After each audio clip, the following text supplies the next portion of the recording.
Hey everybody, welcome back to another episode. Once again, you guys, this is the Divine's Finest, the space where healing is not sugar-coated, but it's sacred, okay? So today we're going to dive into attachment styles, you guys, and I am so excited to talk about this topic. And why healing yours is the key to peaceful, healthy, fulfilling love, okay?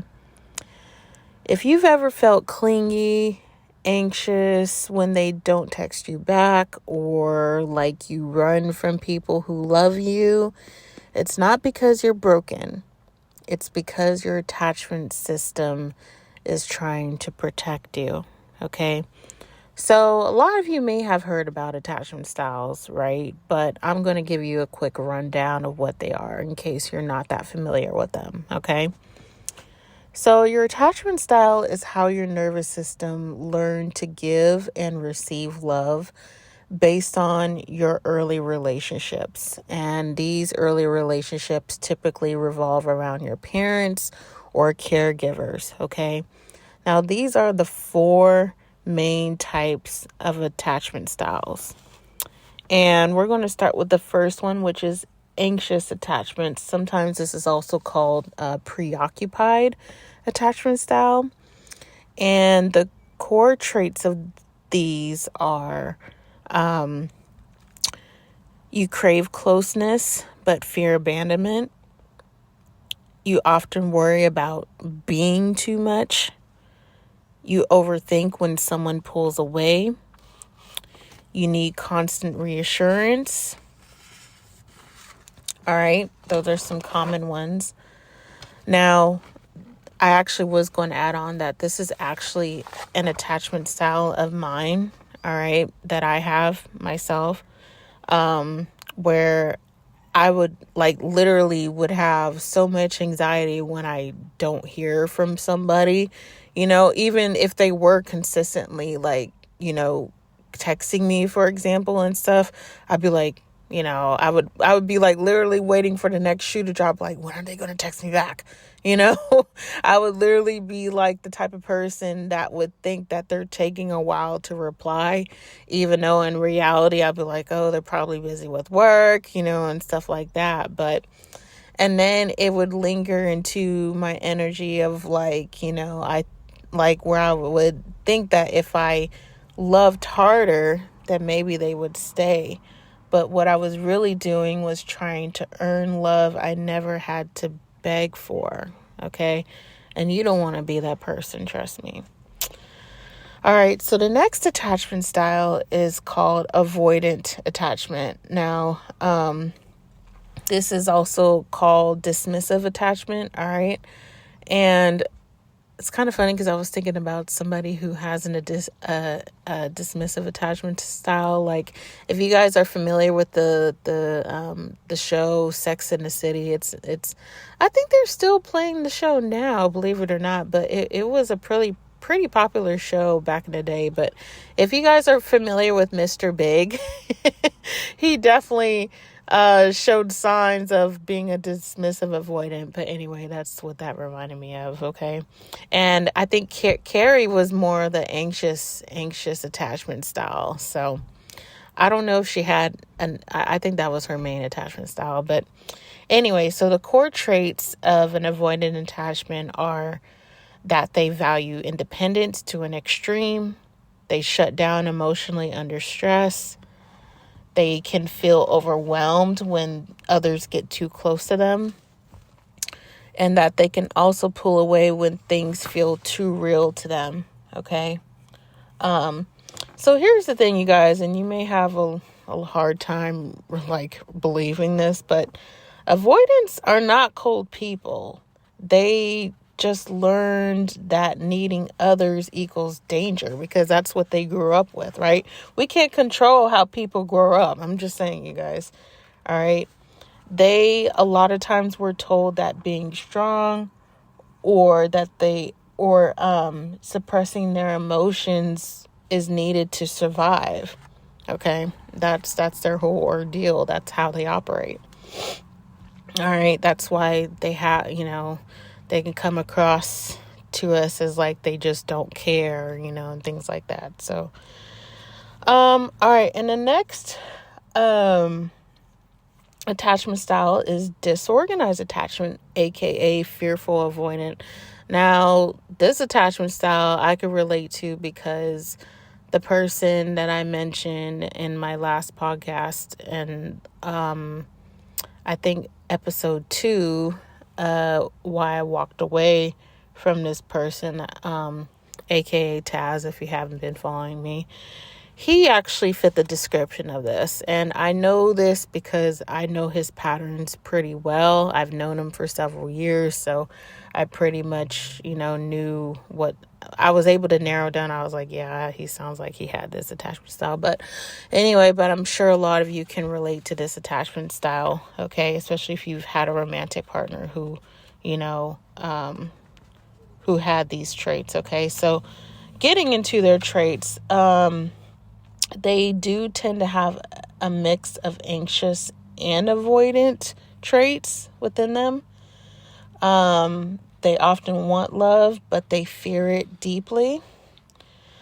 There's oftentimes a push-pull dynamic. They can get close and then sabotage, aka hot and cold behavior, right? We're all familiar with that, right? It often comes from trauma, neglect, or some type of abuse they may have faced growing up, okay? So, this one is rooted in chaos. So, if you grew up in a home where love and fear came from the same people, your nervous system might associate closeness with danger, okay? And last but not least, this is the attachment style, that we need to all get to, okay? And that's secure attachment style. And the traits for a secure attachment style is that they're comfortable with closeness and independence. They communicate their needs clearly. They don't take things personally or spiral easily. And that they resolve conflict with ease, okay?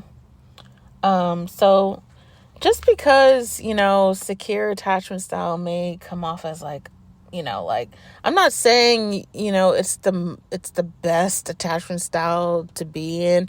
I mean, this is just, how can I put it? Because like for me, I'm a recovering attachment style, anxious attachment style person, right? So for me, it's just kind of like when I look at secure attachment, it's just like, well, I want to be more secure within myself. It doesn't mean I'm going to be perfectly secure. You know what I mean?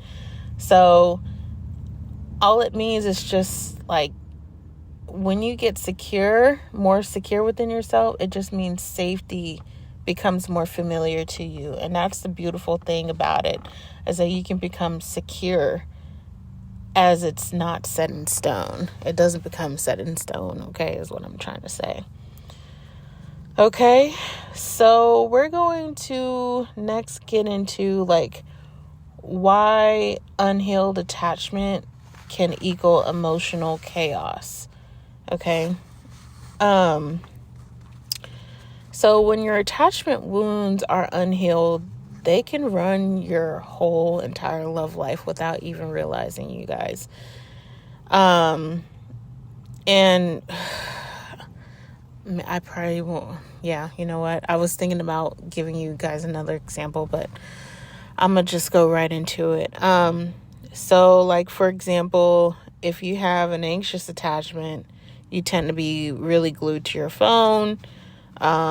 And, of course, we talked about how you can definitely spiral over text messages, about when people don't text you in a specific amount of time or whatever case may be, right? With avoidance, ghosting someone can feel like, at least feel to them like it's too much. Okay.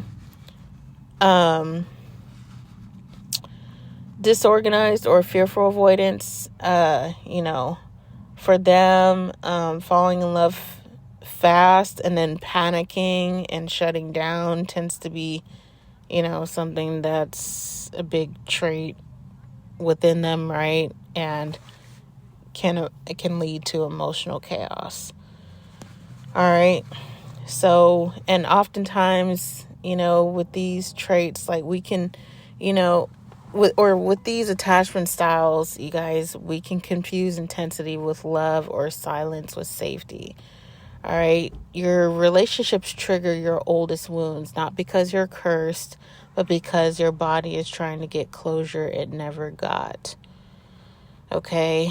And the thing is that when we stay in these attachment styles, you guys, is that we repeat the same cycles with people. We always wonder, I'm like, oh my God, why do I keep meeting the same types of people, but in a different body? You know what I mean? And then we think that there's things wrong with us, and then, and things like that. But it's just our attachment style, guys. Just because you have a certain attachment style doesn't mean that there's something wrong with you. Okay, I just wanted to say that. But let's get into part 3, which is the healing part. It's reparenting your inner child. Okay. So the core message for this is that you become safe, loving presence your inner child never had. Okay. Here's what healing looks like. For anxious people, it's pausing instead of chasing. For avoidance, it would be staying present when you want to shut down. For disorganized or fearful avoidance, it's creating routine and consistency. For secure attachment styled people, you would check in within yourself first and not outsourcing your work. Okay. Now, some healing tools that you could, that you can actually partake in on a daily basis is, actually, you know what? I was going to go down a list because I do have a list, right now I'm reading off of, but one thing I started to do personally that you guys can start doing, and actually I'm going to be doing like a 28-day detox, okay, journal for you all right, so you can start looking at these things. But basically what I do every day is, as soon as I get up, I have a attachment ritual, okay, attachment style ritual for myself and it's really simple, you guys, where I just ask myself, how am I feeling emotionally and physically right now? And what do I need right now? And I would sit with myself and figure that out, right? Okay. And then you would do this throughout the day, at least 2 to 3 times a day is how often I do it. All right. And then of course, if I do catch myself feeling anxious or spiraling or whatever the case may be, I would do a grounding exercise. My favorite one is a 5, 4, 3, 2, 1 one. All right. There's many grounding exercises you can do, but just do the ones that most resonate with you. Okay. And if you just do that every day, you'll start noticing a lot of changes. I guarantee it. Okay. So you could do that, but you can also do journaling. Okay. You can do nervous system regulation, all right, which actually technically falls under the 5, 4, 3, 2, 1 grounding exercise. It's actually a nervous system regulation exercise. Okay. You can also do deep breathing. You can do inner child affirmations. Okay. And of course, when those triggers come up, just don't judge yourself for them. It's just a natural part of, of the process. Okay. As you go through the healing of this every day. Okay. So, you know what? All right. So this is the other thing I was going to mention is which is this is the last part, you guys, where here are some things that start to happen when you start to heal. Oh my God, this is going to be so good because this kind of started to happen to me. All right. And like everything started changing. I stopped begging. I stopped performing. I stopped mistaking anxiety for connection. Like I was able to hold my boundaries, like, more as well. I would say no to people who just didn't feel aligned with me. Okay. Like better people started coming into my life, and like the emotional unavailable people would stay away, like all kinds of stuff, right? And basically, so here's what healing leads to, besides all those things that I mentioned, they'll start happening to you too, I promise you, okay? Is you stop choosing people who trigger your abandonment wounds, you guys, because here's the thing about that. And you don't even realize this, but people who make you anxious and stuff, especially if you can feel it right off the bat, don't even go down that route, okay? And that's one thing I had to learn, because there were people who used to come into my life that would make me feel anxious and like, iffy and stuff like that. But I used to just go with it. And now I'm like, I don't even pay it no mind. I'm just kind of like, ugh, get away from me, So you'll start to notice the difference, all right, between the types of people because the thing is, you guys, love does not make you feel anxious, okay? It makes you feel at peace. It feels, I was going to say boring, but I know a lot of you guys are like, I don't want somebody who's boring. Once you start healing, you'll know what I mean, okay? If you're not already there, like you'll notice a big difference with someone who who just makes you feel like you're at peace and not at chaos, okay? But another way that healing leads to is you become emotionally available to emotionally available people. How about that? Right? Isn't that nice? All right. Which is what we want, right? We want emotionally available people, not unavailable. Okay. You communicate without fear of being rejected. Oh gosh, that's just a breath of fresh air just hearing that, right? Because that can be another big one too. Like if you're afraid of expressing how you feel to somebody because you fear like that it might lead into an argument, or you really are the type of person that likes to keep the peace. I was like this as well too. Like I was so afraid of like telling people how I felt about something because I was afraid they might run off, or it might make them pull away even more, things like that. So, but the more you do healing within yourself, like the better it's going to be. Okay. And then of course you finally start to feel safe to love and safe to be loved, you guys. And that's what we want as well. Okay. Love should never feel unsafe. All right. It really shouldn't. You should never have to second guess a relationship or yourself, really. None of that. Okay. And I'm sure there's a whole lot more things that you'll start to notice the difference when you start healing, but it definitely goes a long way. Okay. So we're going to wrap this podcast up with a healing message. And that healing message is the version of you that's secure, calm, and loved.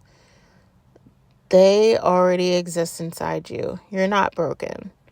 You're remembering who you are without your wounds. Okay? And I'm also going to add in a journal prompt. I think I might start doing that with some of my podcasts too, you guys, because I think they could be very helpful for you guys. And the journal prompt I'm going to give you guys is, what do I need to feel safe and love? And how can I give it to myself first? Okay? So, with that being said, go ahead and subscribe, share the episode. Make sure to be on the lookout for the next episode, because there are going to be so many things I'm going to be talking about on here, you guys, that people need to hear. All right. yeah, so if you like to work with me, everything's in the description box. I do offer readings. Right now, I'm going to be offering some other things, some journal prompts as well too, that are definitely going to help you guys. Okay. Yeah, don't forget to like, subscribe, all that good stuff. And I'll speak to you guys in the next podcast episode.